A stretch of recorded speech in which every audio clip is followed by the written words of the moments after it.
Harper Audio presents Hereafter by Tara Hudson, performed by Emily Eiden.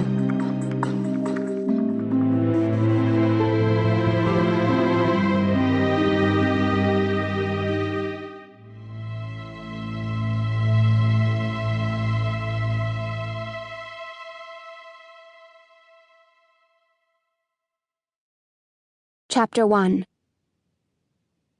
It was the same as always, but different from the first time. It felt as if my sternum was a door into which someone had roughly shoved a key and twisted. The door, my lungs, wanted to open, wanted to stop fighting against the twist of the key. That primitive part of my brain, the one designed for survival, wanted me to breathe. But a louder part of my brain was also fighting any urge that might let the water rush in. The black water seized and scrambled and found purchase anywhere it could. I kept my lips pressed together and my eyes shut tight, though I desperately needed sight to escape this nightmare. Yet the water still entered my mouth and my nose in little seeps. Even my eyes and ears couldn't hold it back. The water wrapped around my arms and legs like shifting fabric, tugging and pulling my body in all directions. I was buried under layers and layers of slippery, twisting fabric, and I wasn't going to claw my way free. I'd struggled too long, fought too hard, and now my body was weakening from the lack of oxygen.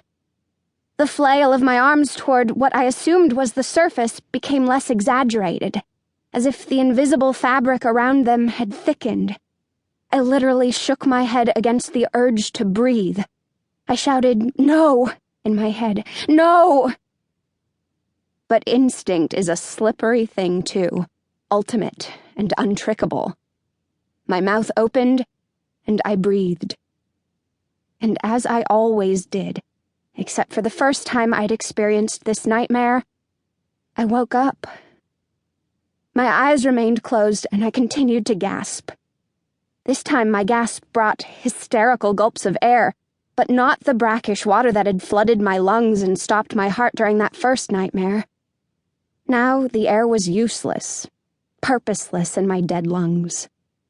I nonetheless felt a dull joy at its presence. Although my heart no longer beat, the air meant I was no longer drowning. Still, I felt a little silly for being afraid. After all, it's not like you can die twice. And I was already dead. That much was certain. It had taken me a while to accept the fact, perhaps years. Time became a very uncertain thing in death. Years of wandering, confused and distracted by every sight and sound, screaming at passers-by, begging them to help me understand why I was so lost, or even just to acknowledge my presence. I could see myself. Bare feet, white dress, and dark brown hair that had dried into thick waves, but others couldn't. And I never saw another person like myself, someone dead, so there was really no point of comparison. The nightmares were what made me finally see and accept the truth. At first, nothing in my wandering existence brought back memories of my life. Nothing but the elusive familiarity of the woods and roads I wandered. But then the nightmares began. I would suddenly and without warning fall into periods of unconsciousness. During them, I would drown again. Only after the first few nightmares did I see them for what they were, memories of my violent death. So the memories of my death had returned. Yet only a few memories of my life came with them. My first name, Amelia, but not my last. My age at death, 18, but not my date of birth. And of course, the fact that I'd apparently thrown myself off a bridge into the storm-flooded river below, but not the reason why. Though I couldn't remember my life and what I'd learned in it, I still had some vague recollections of religious dogma. The few tenets I remembered, however, certainly